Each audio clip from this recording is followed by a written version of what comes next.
Time में आज 1962 के दिन जो सेना के जवान हमारे शहीद हुए थे चाइना बॉर्डर पर, हिंदुस्तान के वीर बहादुर जो शहीद हुए थे, उन्हें आज याद कर रहे हैं यहाँ लोग। आज उन्हें श्रद्धांजलि दी है, उन्हें याद किया, नमन किया है। यहाँ आर्मी के लोग, आम किसान लोग हैं, सभी लोग हैं।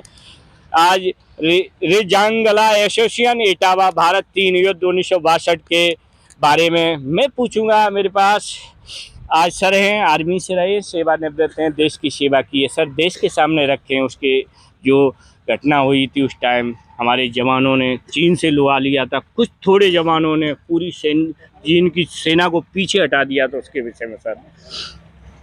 1962 में भारत और चीन के बीच में जब युद्ध हुआ था, हालांकि हमारी सेना के पास में संसाधनों की बहुत कमी थी।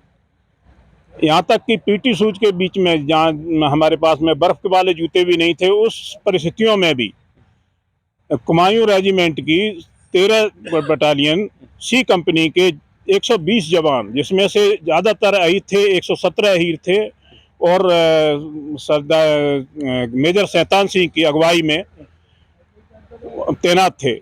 उधर से चीन के 6000 से 7000 सैनिकों ने आक्रमण किया, और उस आक्रमण का जवाब देते हुए, जबकि भारत सरकार की तरफ से आदेश थे कि आप चाहे तो पोस्ट छोड़ सकते हैं क्योंकि हमारे पास में संसाधनों की और सेना की कमी थी, लेकिन इस आदेश को भी ऊपर उठते हुए उन्होंने पोस्ट छोड़ने से मना कर दिया और अपना सर्वोच्च बलिदान देते हुए पूरी सुबह 4-5 घंटे ऐसी लड़ाई किया, ऐसा युद्ध किया, जिसमें उन्होंने कम से कम 1400-1500 आदमी मारे, 1400 से 1500 सैनिकों को चीन को हताहत किया। ये पहली जगह ऐसी है जहां पर कि चीन ने खुद इस चीज को स्वीकार किया है कि मेरे 800-1000 आदमी मारे गए। इतनी भारी कैजुअल्टी, और शायद अमेरिका के साथ साथ में कुछ इस तरह की कैजुअल्टी का भी उनका चीन के ऊपर में दबाव पड़ा, और हमारे 114 सैनिक मारे गए। इसमें से किसी ने भी ऐसा नहीं था कि पीठ पीछे उसके गोली लगी हो, सभी सैनिकों को आगे से गोली लगी और सामना करते हुए मारे गए। सभी सैनिकों को छाती में गोली लगी है? छाती में, सीने में, सामने से गोली लगी है, छाती या पेट में गोली लगी है। सबसे ज्यादा यादव थे उसमें? यादव 117 यादव थे, उसमें से 114 मारे गए थे। 117 में से 114 यादव शहीद हुए थे। मैं भारत सरकार से एक अपील करूंगा, 1962 में भारत चीन युद्ध में 117 शहीद हुए थे सर। 114 शहीद, 117 अहीर थे।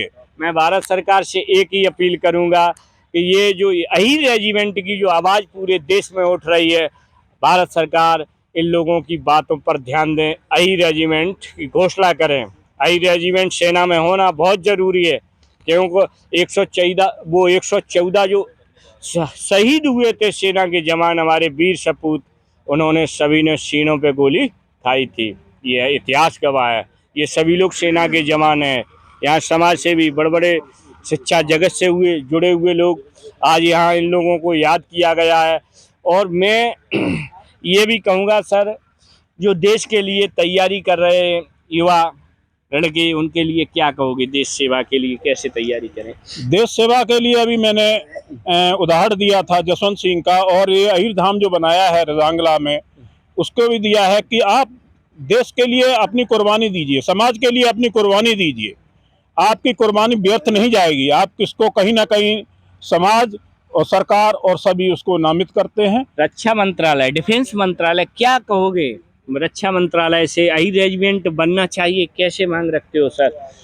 अहीर रेजिमेंट जब सभी जातियों के आधारित है, और अहीरों के बच्चे इतने बलवान और इतने मजबूत है कि वो देश की सेवा के लिए हमेशा तत्पर रहते हैं, और ये तो महाभारत काल से जो है अग्रणी भूमिका में रहते हैं, न्याय के प्रति काफी वफादारी दिखाते हैं, अपने आप को सजग महसूस कराते हैं वो। तो इसलिए न्याय ध्यान में रखते हुए और उनकी बहादुरी और उसको ध्यान में रखते हुए अहीर रेजिमेंट जो है सर्वोपरि ये जरूरत है कि ये बननी चाहिए। बहुत बहुत धन्यवाद। मैं भी भारत सरकार को, जो 1962 में चीन से युद्ध हुआ था, करीबन 114 जो हमारे वीर जवान शहीद हुए थे, उन शहीदों की याद दिलाते हुए भारत सरकार रक्षा मंत्रालय से अपील करता हूं, आप जल्द से जल्द अहिर रेजिमेंट की घोषणा करें और उन्हें सम्मानित करें। आज यहाँ ये सभी लोग आर्मी से हैं, आप देख सकते हो, सेवानिवृत्त कुछ लोग चले गए, सर भी उधर बैठे हैं, ये सभी लोग आर्मी से हैं, सेना से हैं, मातृशक्ति हैं। जैसे कि आप देख सकते हो आज इन लोगों ने शहीदों को याद किया है। और लास्ट में एक ही शब्द हमें जो शहीद हुए हैं ज़रा याद करो। पूरे देश से अपील करूँगा, हमारे देश में जवानों, वीर जवानों की कमी नहीं है, लेकिन जब कष्ट जब होता है शरीर में। अभी मैंने देखा था छत्तीसगढ़ में एक CSC के बाहर 4 साल पहले सरकारी वर्दियां, आर्मी के सिपाही जो थे उनकी वर्दियां कूड़ेदानों में खून से लिसी हुई पड़ी थीं। पूरे देश को कष्ट हुआ था। मुझे सोचना चाहिए कि जो हमारे लिए रक्षा करते हैं, हमारी देश की रक्षा, सीमाओं की रक्षा करते हैं, आज जो हम पूरे देशवासी रातों को सोते हैं ना, वो केवल इन फौजी भाइयों की बदौलत सोते हैं आराम से। वो माइनस 45 डिग्री में वो ड्यूटी करते हैं, तब पूरा हिंदुस्तान जाके चैन की नींद लेता है। ये बहुत बड़ी सच्चाई है देश की। मैं देशवासियों से कहूँगा कि सेना के जवान जहाँ भी मिले आप उनका सम्मान किया करो।